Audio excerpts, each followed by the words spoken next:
नमस्कार, police star न्यूजमध्ये आपलं सर्वांचं स्वागत. मी मनीष हजारे. आज लातूर येथील गांधी चौकामध्ये सामाजिक कार्यकर्त्या राधिका पाटील या उपोषणाला बसलेले आहेत. आपण जाणून घेऊया की नेमकं त्यांनी उपोषणाला कशासाठी बसलेत किंवा त्यांना उपोषणाला बसण्याचं त्यांचं कारण काय आहे. मॅडम, पोलीस स्टार न्यूजमध्ये आपलं सर्वांचं स्वागत. आपण उपोषणाला बसलात, काय कारण?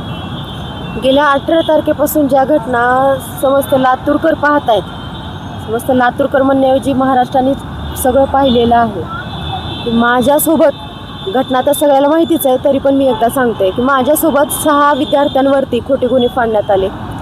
त्यानंतर मध्ये जे काही आमच्यासोबत चुकीचं वातावरण झालेलं होतं ते पण मी सोशल मीडियावर सोडलेलं आहे. त्यानंतर श्रीकर फड नामक व्यापारी यांची घटना आपल्यासमोर पाहिली आपण. दीपक इंगळेंचं पाहिलं, पोळींचं पाहिलं. अशा बऱ्याच घटना चौरे साहेबांच्या बाबतीत समोर आलेल्या आहेत. तरीसुद्धा आम्ही अजून असं पाहिलं की त्यांच्या कार्यकालामध्ये एका गर्भवती महिलेच्या पोटात लाथ घातल्यानंतर तिचा गर्भपात झाला. ती घटना FIR नोंद झालेली आहे, पण तरीसुद्धा त्या महिलेला न्याय मिळाला नाही.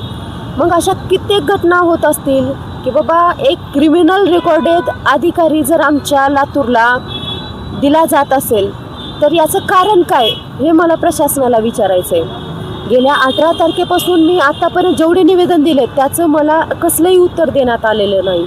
उलट जेव्हा मी उपोषणला बसते तर मला उपोषणची परवानगीसुद्धा देत नव्हते. पण आता ठीक आहे, मला परवानगी दिली आहे.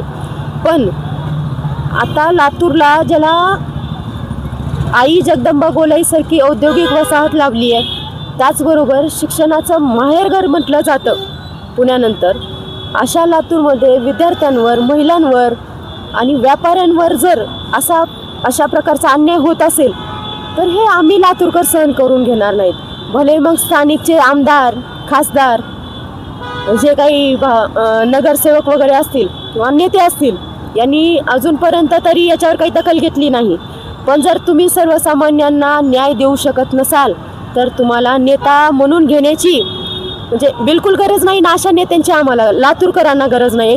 मी बसली आहे एक नेता म्हणून नाही तर एक सर्वसामान्य व्यक्ती म्हणून इथं बसली आहे. म्हणून मी त्या नेत्यांना पण सांगते की आम्हाला अशा नेत्यांची गरज नाही जे आम्हाला न्याय देऊ शकत नाहीत. यावर आवाज उठेल न उठेल, पण माझा लढा हा जोपर्यंत मानसिक रोगी समाधान चौरे याची SIT चौकशी बसली जात नाही, त्याचबरोबर आत्तापर्यंत त्यांनी जे काही खोटे गुन्हे फाडलेले आहेत त्यांची चौकशी लावली जात नाही, त्याचबरोबर त्यांच्या म्हणजे हे सगळ्याची चौकशी बसून त्यांना बडतर्फ केलं जात नाही, तोपर्यंत माझा लढा हा शेवटपर्यंत चालू असणार आहे.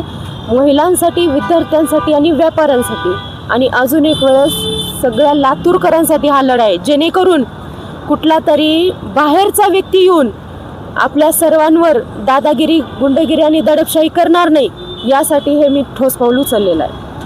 त्यांच्या तक्रारी तुम्ही वरिष्ठाकडे काय केलेल्या आहेत का किंवा वरिष्ठांना काय त्या बाबतीमध्ये निवेदन दिलेत का? मुळात दादा वरिष्ठच झोपलेले आहेत.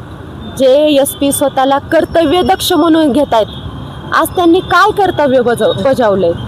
18 तारखेपासून मी 7 वेळेस गेले, त्याच्यामध्ये एकदा भेटलेत आणि घटना जाणून घेऊन म्हणजे घटना माहीत नसल्यासारखं बोलतात. म्हणजे तुम्हाला काय अपेक्षित आहे हे तर त्यांनी विचारलं नाही. पण आरोपी कुठं आहेत? म्हणजे आमच्या विद्यार्थ्यांना तुम्ही आरोपी म्हणतात आणि तुमच्या सिस्टीममध्ये जो हा आरोपी बसला त्याचं उत्तर काय? याच्यासाठी काय करताय तुम्ही? याची चौकशी नाही केली का? तुम्ही लातूरच्या MIDC पोलीस स्टेशन सारख्या ठिकाणी असा क्रिमिनल रेकॉर्डेड PI देताय, म्हणजे तुम्ही त्याच्यात सामील आहात. आणि जेव्हा त्यांना बोलण्याचं तर आम्ही पैसे देऊन बदली करून आलोय, म्हणजे तुम्ही पैशाच्या जोर सगळा खेळ खेळता का? करा ना चौकशी. आज ज्या ठिकाणी हप्ते चालू आहेत, 6-6 लाख रुपये, 2-2 लाख रुपयाचे हप्ते आहेत, त्याची का नाही चौकशी केली? आणि तुम्ही निष्पाप लोकांना त्रास देतात.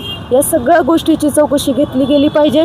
आणि वरिष्ठामध्ये म्हणलं तर SP साहेबांचं तर मी बोललेच आहे, पण DYSP साहेबांनी त्या रात्री मी त्यांना सांगितलं होतं, सर एकदा आमची दखल घ्या, तरी देखील साहेबांनी दखल घेतली नाही. ते उलट आम्हाला मी म्हणले की सर मी आत्मदहन करेल. बरं, तर तुम्ही आत्मदहन करा असं स्पष्ट शब्दात बोलून दुसऱ्या दिवसानंतर जे काही त्या लोकांनी माझ्यासोबत केलं, माझी मासिक पाळी चालू असताना देखील मला वॉशरूमला जाऊ दिलं नाही, पाणी दिलं नाही, आतरायला दिलं नाही आणि कपडे पण चेंज करू दिले नाही. 4 दिवस मी एकाच कपड्यावर होते. याचं उत्तर काय? हां, तुम्हाला सगळेजण रिक्वेस्ट करत होते ना की बाबा कमीत कमी तेवढं तरी बाथरूमला जाऊ द्यायचं होतं. ते तर तुमच्या घरात नव्हतं. आरोपीचे पण काही कायदे कानून असतील ना, या सगळ्या गोष्टीला जिम्मेदार हे तिघं पण आहेत. मी समाधान चौरेचं तर बडतर्फ मागतीये, पण DYSP साहेब आपण नवीन आहेत लातूरमध्ये, कमीत कमी जाणून घ्यायचं काम होतं. तुम्हाला जनतेचं सेवक म्हणून बसवलेलं आहे, तुम्ही मालक नाही आहेत की स्वतः कायदा हातात घेऊन तुम्ही गरीब लोकांवरती खोटे गुन्हे फाडाल. याच्यानंतर तरी अशा घटना लातूरमध्ये अपेक्षित नाही आहेत. अन्यथा आम्हाला तुमच्यासाठी देखील मला उपोषणाला बसावं लागेल, हे लक्षात घ्या. आणि या प्रकरणात मला लवकरात लवकर न्याय पाहिजे. अन्यथा माझ्या जीवाला काही बरं वाईट झालं तर त्याला DYSP साहेब, SP साहेब आणि समाधान चौरे हा जिम्मेदार असेल.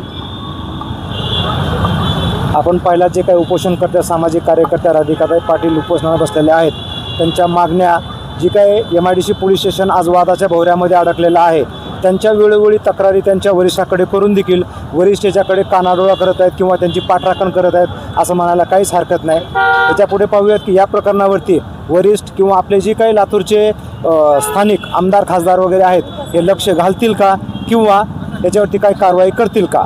मी Manish Hazare, police star news, Latur.